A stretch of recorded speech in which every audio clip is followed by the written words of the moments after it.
आज के वीडियो में दिया गया आपको पुनः प्री बोर्ड का मॉडल पेपर, जो कल का शेष वीडियो में आप कल आपके केवल बहुविकल्पीय प्रश्न हुए थे 20 नंबर के। आज आपका 50 नंबर का पूरा अटेम्प्ट हो जाना चाहिए। पहला प्रश्न है खंड बा, आज से स्टार्ट है, ये आपका 50 नंबर का आने वाला है। दिया गया पहला प्रश्न, सभी खंड कीजिए, यानी पहले प्रश्न में आपको सभी खंड हल करना होगा। पहला प्रश्न दिया गया है, निम्नलिखित बारंबारता बंटन सारणी से आंकड़ों का समांतर माध्य ज्ञात कीजिए। यानी जो बंटन दिया गया आपको समांतर माध्य कितना दिया गया 21.5, तो के का मान ज्ञात कीजिए। निम्नलिखित बारंबारता बंटन सारणी से, जो सारणी दी गई आपको बंटन सारणी से समांतर माध्य आपको दिया गया 21.5, तो के का मान ज्ञात कीजिए। यानी आपको समांतर माध्य दे दिया गया है, के का मान निकालना है। तो आगे हम निकालते हैं समांतर माध्य। सबसे पहले आपको दी गई सारणी में x पता है, f पता हो, क्या निकालना f x, तो f और x का गुणा किया गया, तो f गुणा x यानी 5 गुणे 6 30, फिर आगे आ जाता आपका 15 गुणे 4 हो जाएगा 60, 25 गुणा 3 75, 35 गुणा के यानी 35 के आ जाएगा आपका 45 गुणा 2 90। अब क्या करना रहता है, आप करना ये रहता है कि योग दिया गया f का योग हो जाना चाहिए, और f गुणा जो f गुणा x जो निकाला गया है उसका आपको योग करना है। तो इधर पहले जोड़ते हैं, 6 और 4 10, 3 जोड़ दिया 13 और 2 15, यानी 15 आ गया आपका प्लस का की। उसके बाद इधर आपका जोड़ना है, तो इधर आपका जोड़ आ जाएगा 30 60 90 90 90 180, और 180 में अगर हम 75 जोड़ देंगे तो 255, प्लस जो दिया गया 35 के ये आपका हो गया। क्या मिल गया आपको यहाँ पर, ये निकाले हम सिग्मा f है, और ये जो निकाला गया आपका सिग्मा f इंटू एक्स है। सूत्र क्या होता है समांतर माध्य का, समांतर माध्य का जो सूत्र है x bar equal to sigma f x बटे सिग्मा एफ, जो दिया गया है सिग्मा एफ एक्स बटे सिग्मा एफ। तो सिग्मा एफ एक्स की वैल्यू कितनी दी गई है, सिग्मा एफ एक्स की 255 प्लस 35 की, और सिग्मा एफ की वैल्यू क्या दी गई 15 प्लस की, और क्या दिया गया समांतर माध्य आपको कितना दिया गया है 21.5। अब इसको 13 गुणा करके सॉल्व कर लेना है। 21.5 जो इसका आएगा आपका गुणा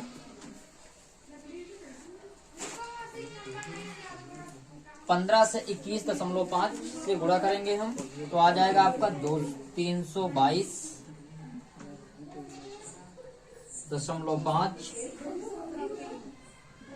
प्लस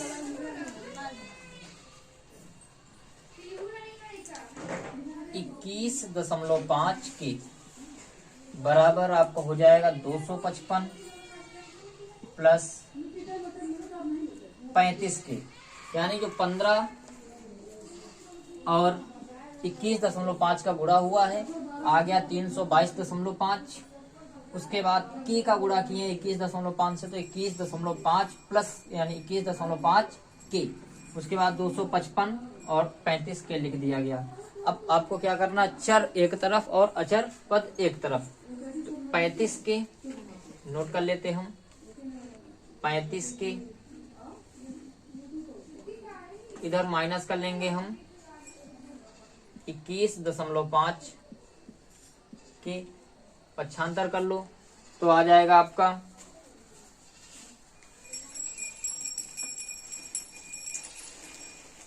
322.5 माइनस 255। 35 के में 21.5 घटा देना है तो आ जाएगा आपका 57.5 के बराबर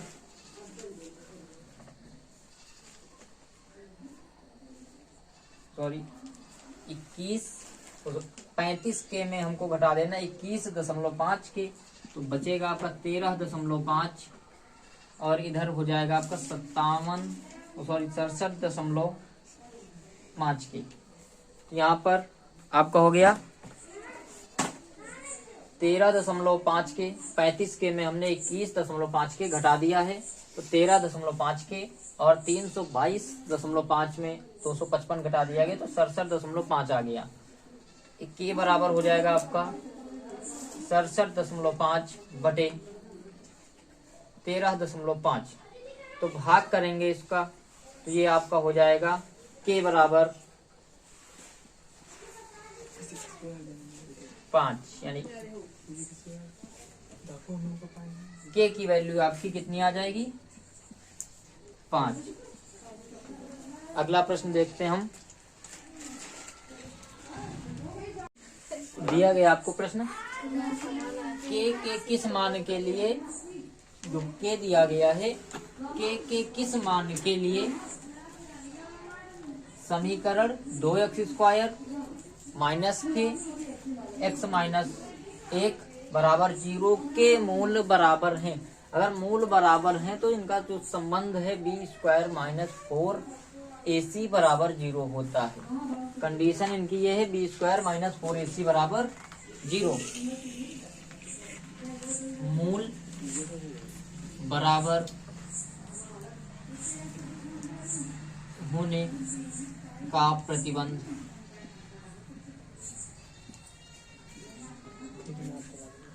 b² माइनस 4ac बराबर 0। तो b की वैल्यू आपको पता है, इसको पहले समीकरण को थोड़ा सा चालू करते हैं। हो जाएगा 2x² के का गुणा x से, तो के x माइनस माइनस प्लस 1 बराबर 0, यानी यहाँ पर आ जाएगा आपका के। तो जो दिया गया है आपका b की वैल्यू x का गुणांक होता है माइनस k² माइनस 4a की वैल्यू आपको दिया गया है 2 और c की वैल्यू भी k दी गई तो 0। इधर हो जाएगा आपका k² माइनस 8k बराबर 0। k बराबर k की वैल्यू है k माइनस 8 बराबर 0। इधर आ जाएगा आपका k माइनस 8 बराबर 0, तो k की वैल्यू आ जाएगी आपकी 8 और इधर आ जाएगा k बराबर 0। ये आपके दोनों मान हो गए। k के लिए अभीष्ट मान कौन सा हो जाएगा आपका k बराबर 8, ये मान आ गया। अगला प्रश्न है, एक वृत्त के चतुर्थांश का क्षेत्रफल ज्ञात कीजिए जिसकी परिधि 44 सेंटीमीटर है। एक वृत्त के चतुर्थांश का क्षेत्रफल ज्ञात कीजिए।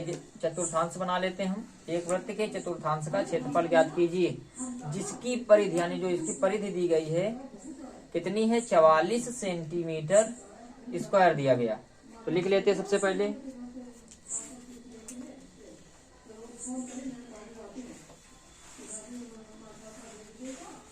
परिधि आपको दी गई है वृत्त की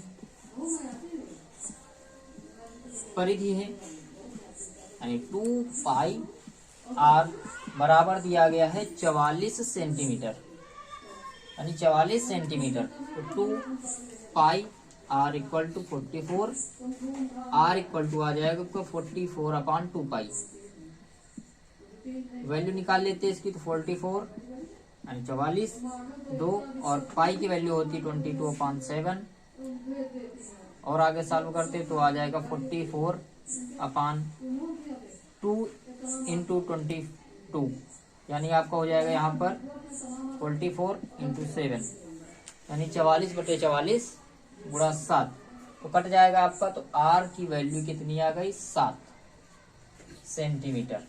आर की जो वैल्यू आ गई यानी त्रिज्या आपको पता चल गया कितनी है, 7 सेंटीमीटर है। क्या निकालना है? चतुर्थांश का क्षेत्रफल। चतुर्थांश का क्षेत्रफल का सूत्र क्या है?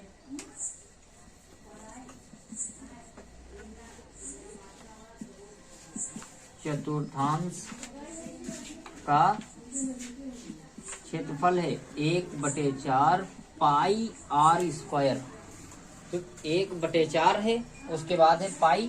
तो पाई की वैल्यू आपको पता है 22/7 और आर की वैल्यू कितनी निकल आई है? 7। तो 7 का स्क्वायर, तो 1/4 गुणे 22/7 और 7 का स्क्वायर होता है 49। तो 7 से कट जाएगा आपका 49, 7 से 49, फिर 2 से 2 11। तो 11 गुणे 7 हो जाएगा आपका 77 और बटे 2 सेंटीमीटर स्क्वायर। यही आपका क्षेत्रफल है। काहे का है? वृत्त के चतुर्थांश का क्षेत्रफल। लिख देते हम चतुर्थांश का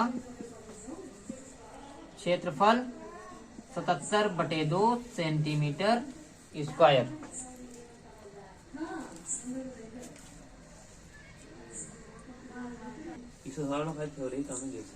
अगला प्रश्न है आपका, सिद्ध कीजिए कि 5 माइनस √3 एक अपरिमेय संख्या है।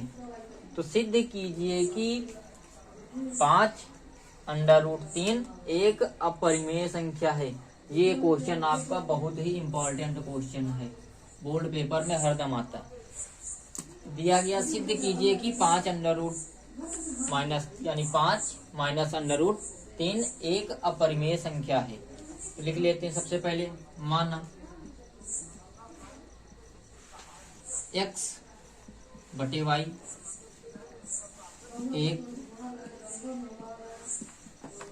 परिमेय संख्या है।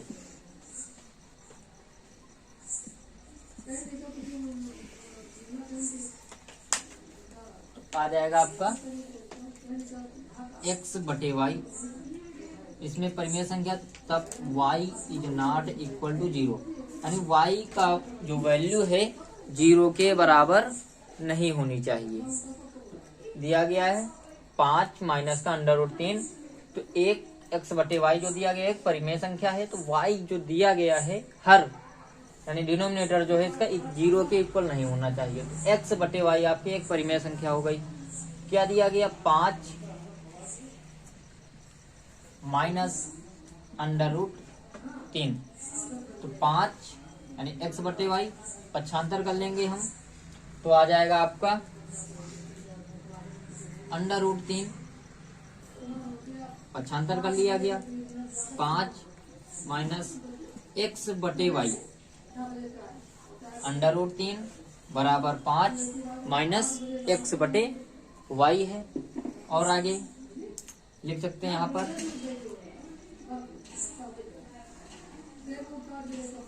5 व x/y एक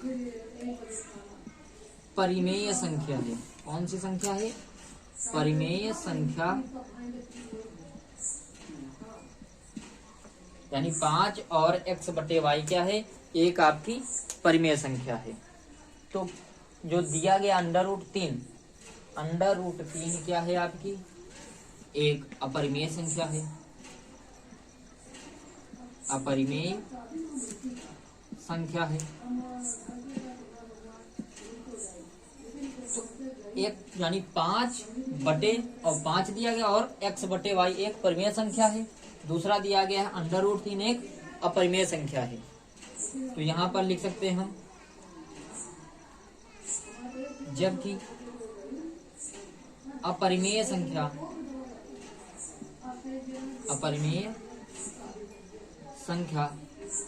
एक परिमेय संख्या नहीं हो सकती है। परिमेय संख्या नहीं हो सकती है।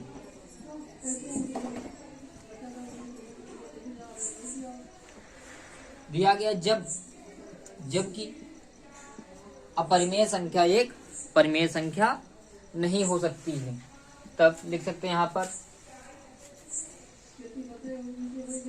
अतः यह हमारी कल्पना के विरुद्ध है, कल्पना के विरुद्ध है यानी विपरीत है, विरुद्ध है। तब 5 माइनस अंडर रूट 3 क्या होगी? तब 5 माइनस अंडर रूट 3 एक अपरिमेय संख्या है।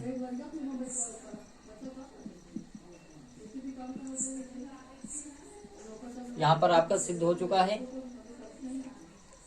लिखना है सबसे पहले, माना x बटे वाई एक परिमेय संख्या है, y is not equal to 0। उसके बाद x बटे वाई बराबर में दिया गया है 5 माइनस का अंडर रूट 3। तो क्या करना है आपको? अचर जो दिया गया परिमेय संख्या एक तरफ, अपरिमेय संख्या एक तरफ, तो अंडर रूट 3 5 अंडर रूट 3 आ गया आपका बराबर 5 और x बटे वाई का जो पक्षांतर किया गया 5 और x बटे वाई क्या है आपके? परिमेय संख्या है। जबकि यहाँ पर जो अंडर रूट 3 दिया गया, अंडर रूट 3 आपका एक अपरिमेय संख्या है। दिया गया आपको थ्योरम क्या है? अपरिमेय संख्या एक परिमेय संख्या नहीं हो सकती, यानी दिया गया अपरिमेय संख्या एक परिमेय संख्या नहीं हो सकती, अतः यह हमारी कल्पना के विरुद्ध है। तब 5 माइनस अंडर रूट 3 एक अपरिमेय संख्या है। अगला प्रश्न है, दो ऐसी संख्याएं ज्ञात कीजिए, दो ऐसी संख्याएं ज्ञात कीजिए जिनका योग 27 है। दो ऐसी संख्याएं ज्ञात कीजिए जिनका योगफल कितना है? 27 है, और गुणनखंड यानी गुणनफल होगा आपका, गुणनफल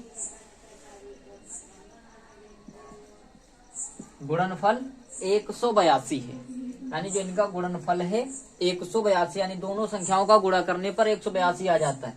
तो योगफल 27 है, गुणनफल 182 है। तो सबसे पहले मान लेते हैं, माना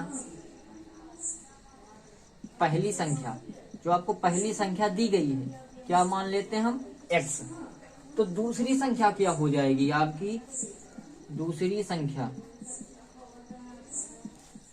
तो यहां पर ध्यान देना आपको, y अगर मान लेते हैं, दूसरी संख्या हम y मान लेते हैं, तो ये आपका अगर y मानेंगे तो सवाल आपका बन जाएगा दो चर वाले रैखिक समीकरण।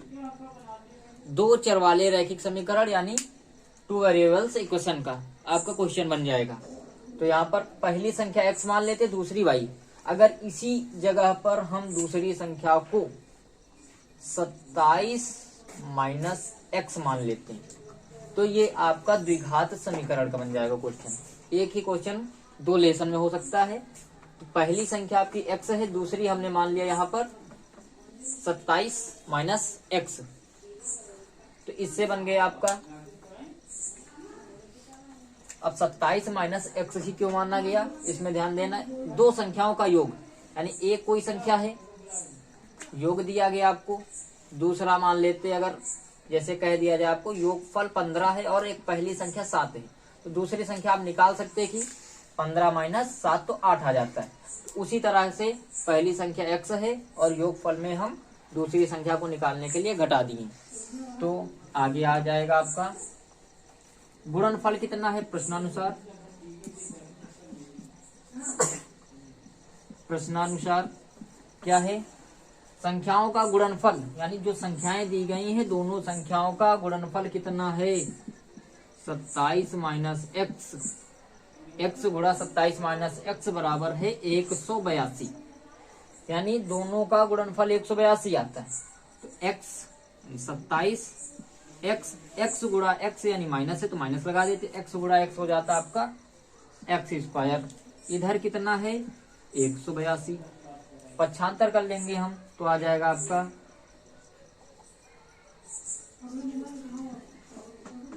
182, इधर माइनस का 27 एक्स और ये हो जाएगा आपका एक्स स्क्वायर प्लस का तो यह इसको क्या लिखा जा सकता है आपका x² माइनस 27x प्लस 182। इसका हमको क्या करना है, गुणनखंड करना है। गुणनखंड में सबसे पहले इसके अगर गुणनखंड आपको नहीं पता है तो सबसे पहले इसका कर लेते हैं हम गुणनखंड करना सीख लेते हैं। 182 को अगर हम कट करेंगे 2 से तो आ जाएगा आपका 91। फिर आपका कट हो जाएगा ये 7 से 13 और 13। यहाँ पर हमको पता चल गया 7 और 2 का गुणनफल होता है 14 और 14 गुणे 13 182 आ जाएगा और 14 और 13 को जोड़ के आपका 27 बन जाएगा। तो यहाँ पर हो जाएगा x² minus x 14 plus 13 plus 182 बराबर 0। तो आ जाएगा आपका x² minus 14x minus 13x plus 182 बराबर 0। x दोनों में कॉमन कर लेते हैं यानी उभयनिष्ठ ले लेते हैं। x कॉमन कर लिया तो x माइनस 14 इधर हो जाएगा आपका माइनस का 13 कॉमन कर लेंगे तो x माइनस 14 बराबर 0। x माइनस 14 और इधर हो गया x माइनस 13। तो यहाँ पर लिख देंगे यदि x माइनस 14 बराबर 0 तो x की वैल्यू आपकी 14 आ जाएगी।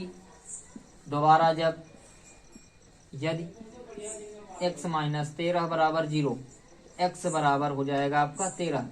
तो आपकी दोनों जो संख्याएं निकल आई हैं, पहली संख्या और दूसरी संख्या आप लिख सकते हैं। यहाँ पर एक संख्या हो जाएगी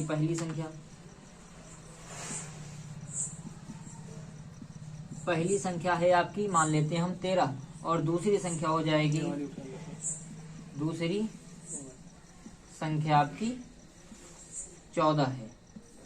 अगला प्रश्न 4 नंबर,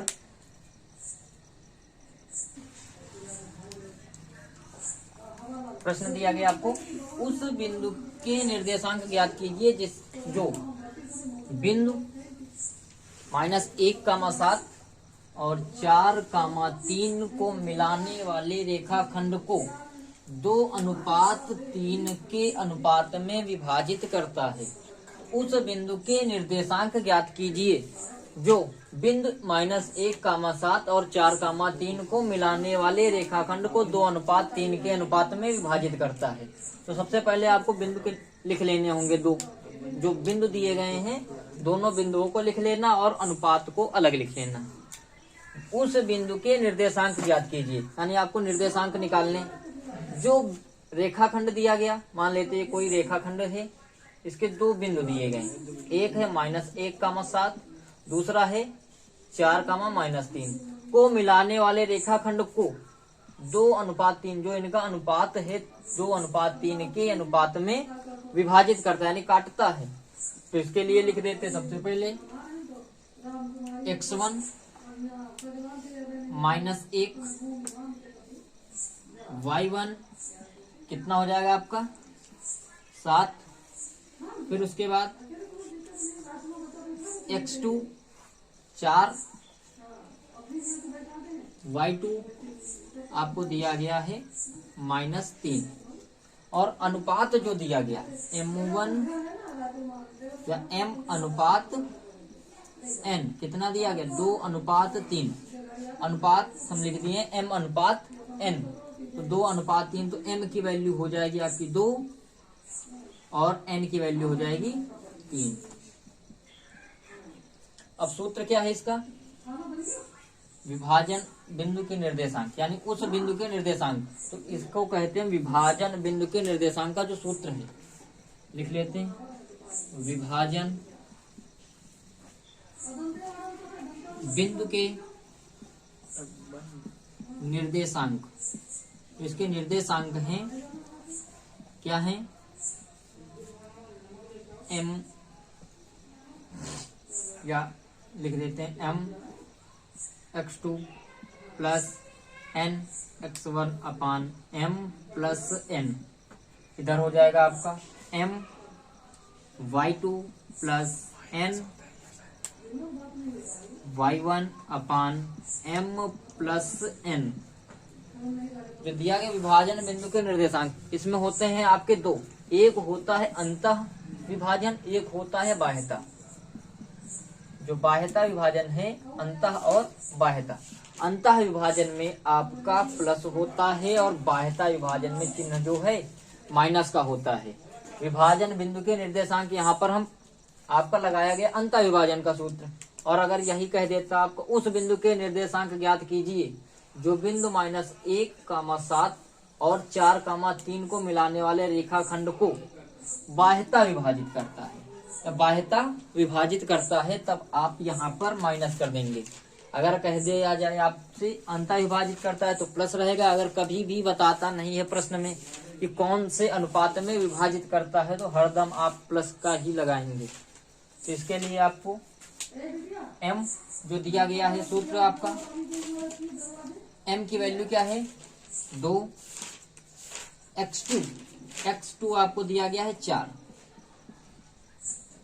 प्लस n आपको दिया गया है 3,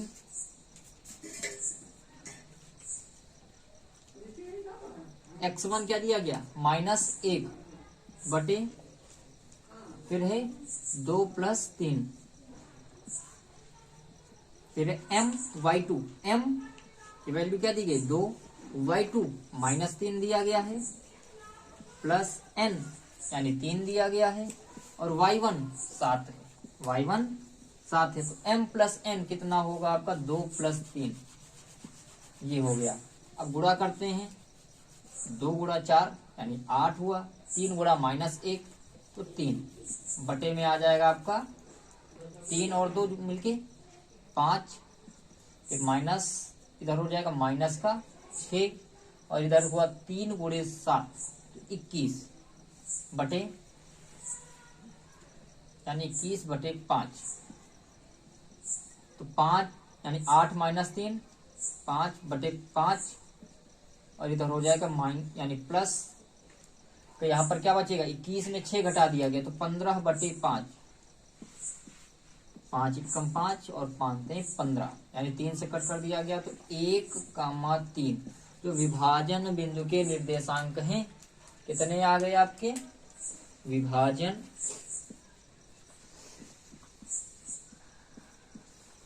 बिंदु के जो निर्देशांक हैं आए हैं आपके कितने 1, 3 होंगे। आपके पहले खंड के सभी प्रश्न कंप्लीट हो चुके हैं।